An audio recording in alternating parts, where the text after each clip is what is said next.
subscribe to Go Doctor Who. And if you don't, then you can go.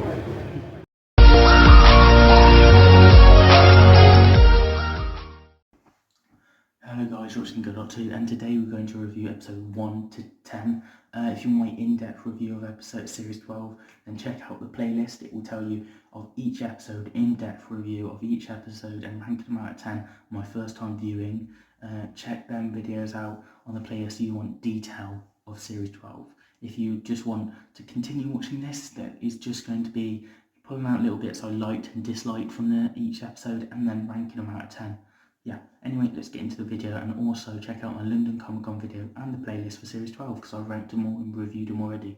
But yeah, and I've got plenty more videos to come. But let's just get straight into the video because it's going to be quite a long one. So yeah, let's get into it. So episode 1, I really like the car scene where it's driving, and it's reminding me of the Sontaran story, you know? It's like Sontaran from series 4, the car is trying to kill them off. I like that. They also got 2 well-known actors. We've got one from this Doctor Who spoof who actually played the Doctor, who could be canon by now at the end of the episode, which is Time's Children. Kind of made him canon, kind of not. Yeah, so he was interesting, and he was actually working for the Master. He makes him look like he's the big bad guy, but he's not. And we got another agent who was telling the Doctor and the companions where to go and what needs to know. The Doctor needs to know. And then he's a well-known actor, and you think, oh, he's going to be in it all the time. Nope, he gets killed and shot, and he's dead. And we're like, okay, and he's not around anymore. And these glowing creatures are incredible. The Master working with them was interesting. Obviously, the Master's double-crossing them for his master plan. But obviously that's his downfall in episode 2, because yeah. And then I like the companions in this. Graham was funny as hell. No, it's not Graham, Ryan, because if it's not, I will shoot you with this shoe. And it's funny like that. Them little liners. Yeah, I love the Master reveal. He's like acting like, ooh, and then he suddenly twists and goes, I am the Master, and he's shouting, and there's the bomb at the end, and the cliffhanger, they're all going down, and the Doctor gets taken. What's going to happen? I really enjoyed this. I'm going to put my rating on the screen now, so hopefully it's up there. So yeah, then we're on to episode 2, and I thought episode 2 was interesting and fun, and yeah, it was basically the Master and the Doctor dynamic going out at each other, and the Master trying on all these suits from different era and chasing the Doctor through time. And we also have these 2 historic characters which are interesting. I think one does computer in the future and helps out with that and technology, and then there's another one that basically is an agent that gets killed off eventually. Anyway, we have the Master telling the Doctor Gallifrey is destroyed. We also have the companions running around, and Graham with his shoe shooting. That was fun. And yeah, really enjoyed it. I thought the companions were easy running around. They didn't have much to do, but they were still like series 3 vibes, where there's a lot from the series that is series 3 I'll get onto. But yeah, then we also have your wanted poster like Howard Saxon did from series 3. That's interesting. That got into play in this episode. Yeah, the Master telling the Doctor that Gallifrey's destroyed, and then he waits 70 years or something later, and he's like, I've been waiting for so long for this. It reminded me of a Doctor Who spoof from Stephen Moffat did for before the 2000s. That was interesting and funny as hell. Then the Master just plan gets destroyed like that because the Doctor just goes back in time. Well, I did this earlier, and then I did this earlier, and then we need to remember that the companions got out the airplane because of the Doctor, so the Doctor has to go back in time for that. Really enjoyed that. I thought that was interesting. And yeah, the Master gets trapped, and he gets out, of course, because he escaped because he's a Master. And then we have the companions questioning the Doctor a bit, and the Doctor needs to answer. And she also sees Gallifrey destroyed, and I remember being really shocked first viewing seeing that. But yeah, a lot gone on in this 2-parter. Got my rating on the screen now. Let's go into episode 3. Orphan 55. Benny. It's an alright episode, and there's not much to talk about. It's just them running around, discovers that with his love life partner, which he finds, and then the doctor just leaves the two at the end to die, really, which is out of character for the doctor to just leave. You would surely get the TARDIS and drop on and save them, but these humanoids who get mutated from the future for us not saving our planet. We are them in the future, and yeah, they just kill everything, and the planet is just empty, and we're all mutants and all that. Yeah. Basically, I'm going to give it a rating now on the screen. Now we're on to episode 4, Nikola Tesla, Night of Terror. This was a quality story. I thought it was interesting, and Nikola Tesla was brilliant, and his rival was brilliant. Evans, I don't know his name, I forgot. I need to check that video out again soon. But his rival, Nikola Tesla, battling out, that was interesting. The Solarian gun, loving the references. And yeah, the Doctor's already started this adventure, and we're just landed in halfway through, which is interesting. And then Nikola Tesla gets involved, and then they go off on a train, and then it all kicks out play, and they're all running from these Rachnos creatures. Fun fact, Rachnos creatures, who was played by Rani in the Sarah Jane Adventures, and Rani is going out with the Master in real life. I just found that out last week, found it interesting.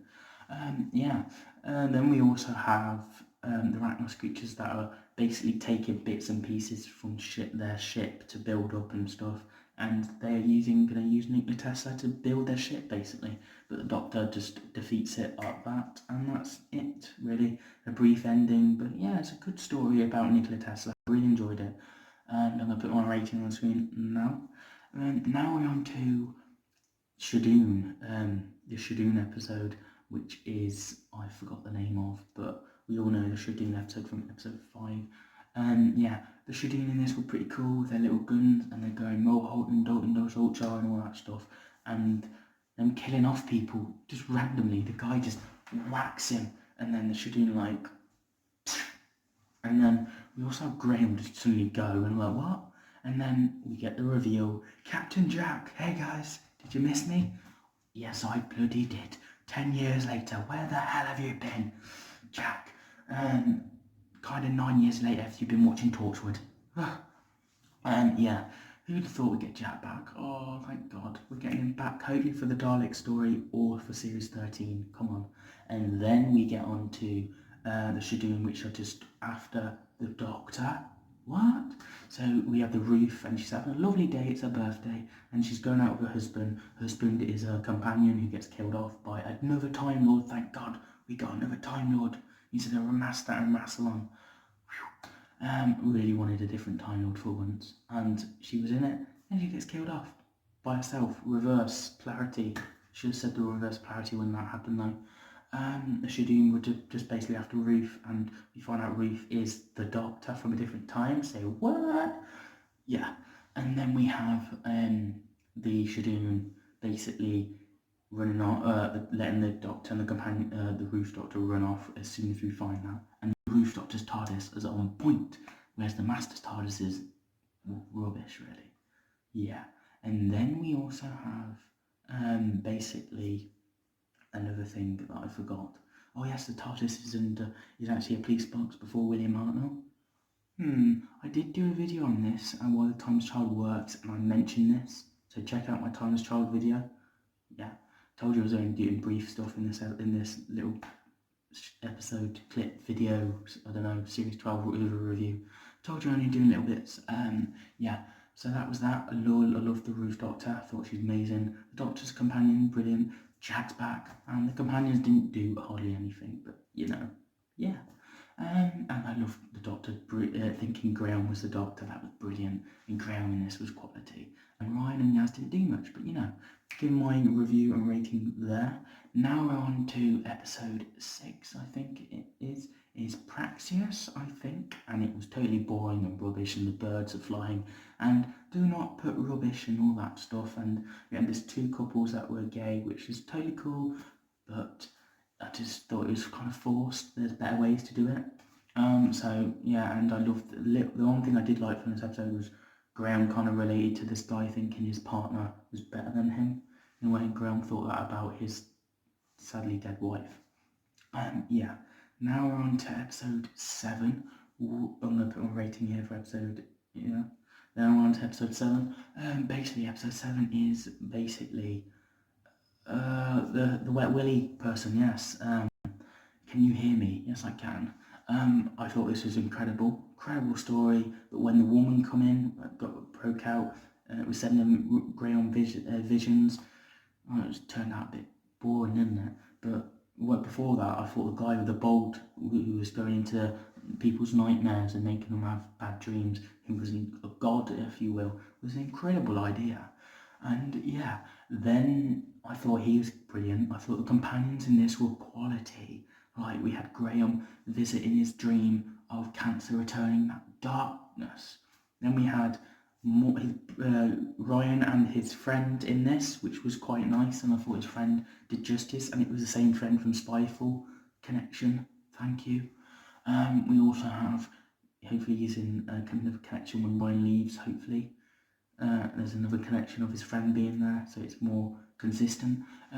Yaz, we learn a bit about Yaz's anniversary, but we never find out what anniversary. You should have told us, I think. I think we should have known that, you know, she's not the Doctor, we don't need much mystery about her. And the 50p thing was alright, it got a bit boring.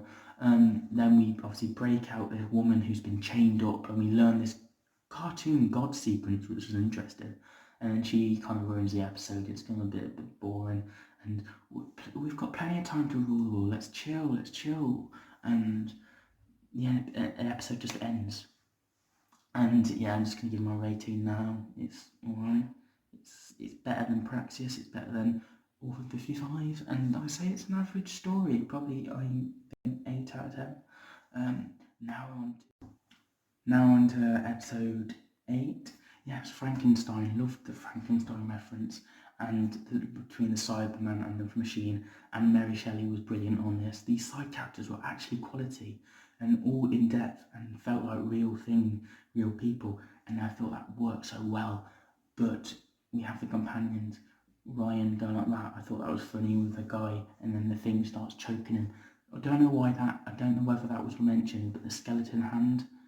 Why was that a thing? It weren't for the Cybermen, surely, and it weren't for that other guy that was a historic character who we can't let him die, which caused a revelation at the end.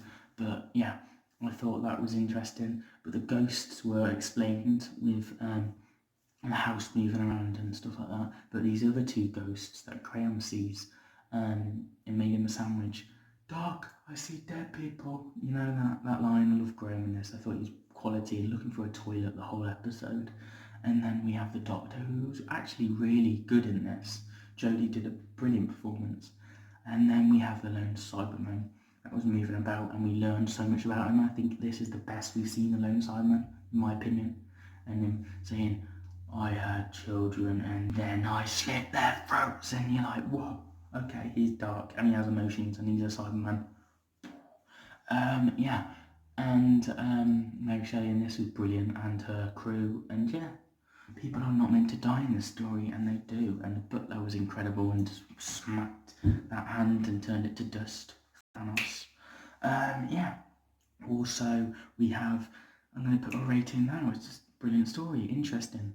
Now we're on to Ascension of the Cyberman, and it's basically just leading up to the Timeless Children. And yeah, basically Ascension of the Cyberman is the Cybermen running around trying to grade people when they shouldn't. They should have just left them. There's only 7 humans and they're all weak anyway. And these humans, one gets killed off and one gets killed off again later on. And I love the lone Cyberman just blasts his friend and kills him while the other one's like trying to protect him. And then, should I let you live? Should I make you the universe fear us as the Cyberman? And I don't know what happens. I guess that's a thing we don't see. I thought that worked alright. The lone Cyberman in this was quality, and my boys behind me, my Cybermen from my era, the John Lumick Cybermen, they were really good in this, and they were just like and shooting like stormtroopers, and every Cyberman in this 2-part I cannot shoot for the life of them. But yeah, we'll get past that.